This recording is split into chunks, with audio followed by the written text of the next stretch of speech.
Hello world, I'm coming to you live from my bedroom and I'm here to do another story time video. So this is going to be the story of the time that the bodega right next door to my house got robbed while I was sleeping. I've been Googling and YouTubing for the past 3 days trying to find footage, and I found some footage. I'm not 100% sure if I'm going to be able to use it in the video because of copyrights and shit like that.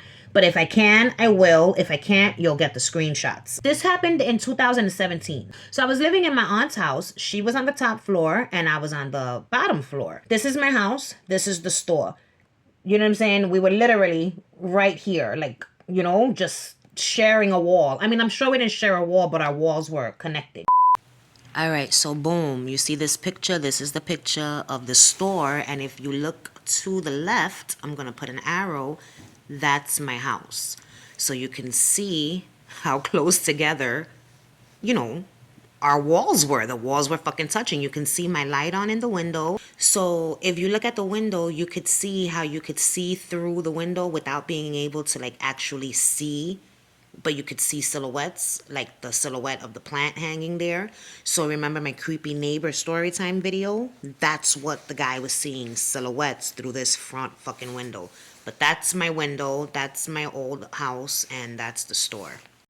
I had my living room in the front of the house, so my living room wall and a little bit of the middle room's wall. I could hear what was going on in the store if I was in any of those two rooms at any given time. If anyone in the store was either A, playing music too loud, or B, yapping very loud, I could hear it, right? So in the beginning, it used to piss me off. After a while, I didn't give a shit. In 2017, none of that noise from the store was affecting me in my apartment. So it was like I became deaf to it. You know what I'm saying? I wouldn't even hear it in my day-to-day life. So it was May 7th of 2017. And this happened around midnight. So I was already sleeping. I was with my beautiful baby, King, my dog. You know what I'm saying? It was just him and I in the apartment. And my aunt was upstairs. So all of us were sleeping. Midnight comes, right? So the store, they used to stay open late, you know what I'm saying? But after a certain time, once they were going to start like hanging out, they would close that, they would lock the door, the front door. But the gate was still up, the lights were still on, and they had like a back area in the store where they would, like, the men would congregate, they would get drunk, they would just chill. There was a pool table there and they would all hang out. So 12 o'clock midnight comes, a robber walks into the store and robs them. In the process of this, gunshots were fired or what have you. I slept through the whole damn thing. I didn't hear jack shit. I didn't hear gunshots. I heard no commotion. I heard nothing. The next morning, early in the morning, man, my friend woke me up because he called me to tell me what happened in the store. And I was like, what the fuck do you mean? I said, did anybody get hurt? And he was like, nah, nobody got hurt, but they stole, mad bread or whatever. And I was like, oh shit. So since he woke me up mad early, I couldn't go back to sleep. So I got up, I rolled a joint, and I went to the front of my house to smoke it. And so I'm in the front of my house smoking this joint. The store is closed, but I noticed a woman on the corner of my block in front of the store.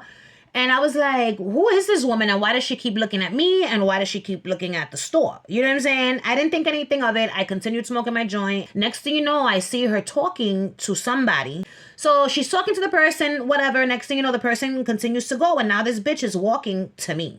And she's asking me, do you live here? And I wanted to be so sarcastic. Like, bitch, I'm in the front of the building smoking a fucking joint. Do you think that I'm just here because I chose this building to do this in front of?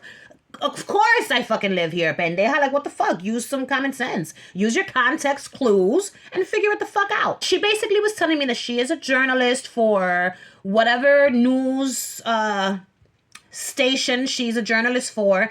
It was like a local Brooklyn news station, right? And so let me just tell you this part before I tell you the other part. So she's basically asking me if she could interview me, that she needs to get a sound bite so that she could do a story on what happened here last night. And I was like, all right. So there's a video of me right now floating through the fucking internet somewhere of this woman interviewing me in front of my house while I'm holding a joint in my hand, like the whole time. Let's say this is the, come on. Let's say this is the joint, right? So I'll either hold it like so, or like so. She's talking to me. I didn't want to be rude and continue smoking my shit, so I cupped it. And so now it's like this, but you could clearly see like right here, the filter of the joint. So you could see it, you know what I'm saying, that I had that in my hand. So embarrassing. I was a fool, okay? I sounded and I looked like a complete fucking fool on national television. She's asking me questions such as, do you know what happened last night? and I just like, I didn't know what the fuck was happening. It was so weird. It was so weird. I wish I could find that footage. I can't find the footage no matter how hard I try. What is this sand? Oh, because my friend came back from Texas and she brought me seashells. This is one of them. The other one is up there. And the seashells had Texan sand in them. And there's sands on my desk. I don't know. Like, one of my sentences made me sound like a complete and utter fool. What else is new? Because anyway, I don't want to talk down on myself, but I know that I say some weird ass shit. So she asked me, do you know what happened? Or something like that. Because I can't remember the questions I was asked 100%. But I just remember giving this answer and then feeling so ridiculous afterwards, because she basically was like, do you know what happened here? And I was like, I don't know. I didn't see anything. I didn't hear anything. Like, I slept through the whole thing. But I know that, there were gunshots. So if I didn't see anything and I didn't hear anything and I slept through the whole damn thing, how the fuck do I know that there were gunshots? Like, I never specified. My homeboy called me at the crack of ass to tell me what the fuck went down. So the bitch is questioning me. I give her my answers and I go on with my day. And then I start calling everyone, right? I call my dad and I called my sister. And I'm telling them, yo, I was interviewed by the news because this happened. And I told them what happened. And they were like, oh, shit. And so I remember my dad telling me, he goes, Michelle, the next time something like that happens, maybe you just should say no, that you don't want to be interviewed. I think it's better that way. And I was like, oh, no, Papi, you're right. I should have said nothing because, I could have put myself in danger. And he was like, yeah. And I was like, next time I'll shut the fuck up, And so I took my dad's advice and I've never given another interview again when things happen like this. So later on that night, I can't remember what time it was, maybe like 10, 11 o'clock. I was outside again and the Channel 4, the NBC News was there. And I was like, oh shit, there's more news people. I'm not answering any more questions. They better not ask me anything. So I stood smoking and I never stopped smoking that joint while they were there, just so it could deter them from talking to me. Like, we don't want to talk to this bitch. She's here smoking reefer. You know what I'm saying? I saw them doing that. When everyone left, when all the news vans and shit left, I went into the store. I asked the owner of the store. His name was Chico. I was like, Chico, are you okay? And he was like, yeah. And he showed me the CCTV footage from the night of the robbery. Like, he played the CCTV footage on his TV, then he recorded what was being played on the TV on his phone, and that's how he showed it to me. So I'm looking at the footage. So Chico, the owner of the store, was like a short dude. He wasn't short. I'm 5'6". Chico was probably like 5'5". He was just a very nice, quiet, calm dude. I'm watching the fucking video footage. I really, really hope that I'll be able to show you this footage. And I'm just saying to myself, fucking Chico's crazy, bro.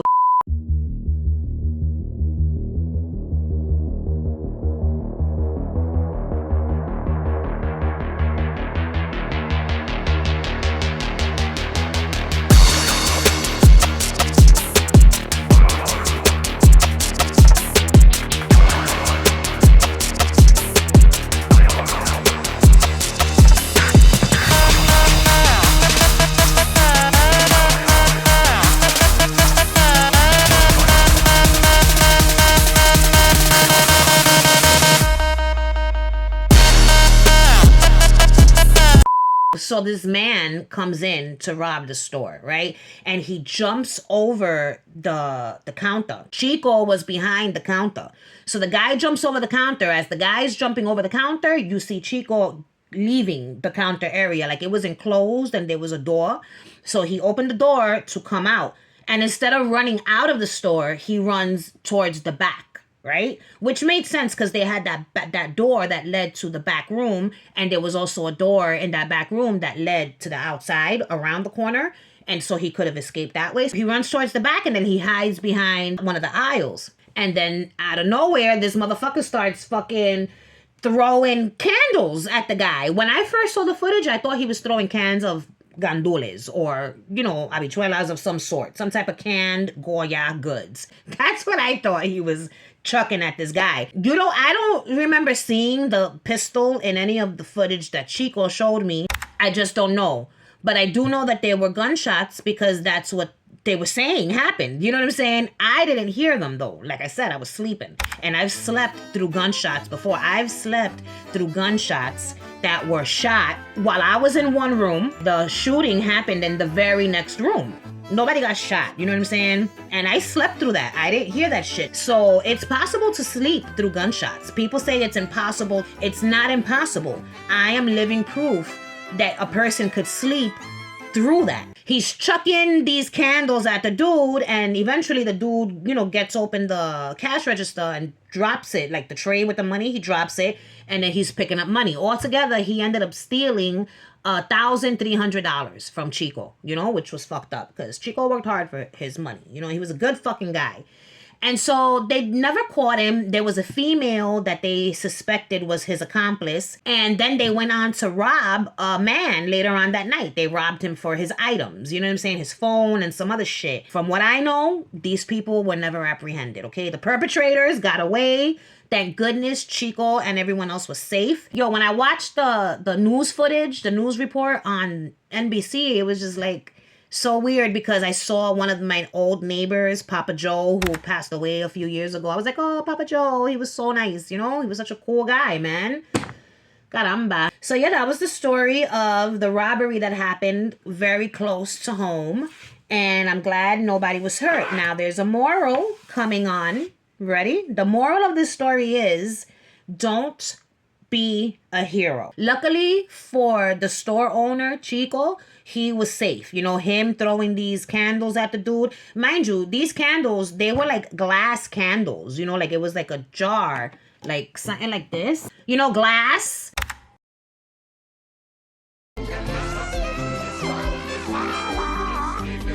Glass.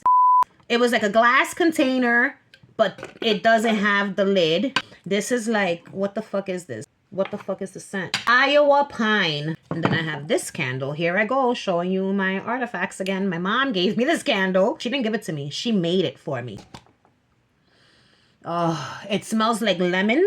And there's dried flowers in it. And it's beautiful. And I love these so much. Back to the story. So he's chucking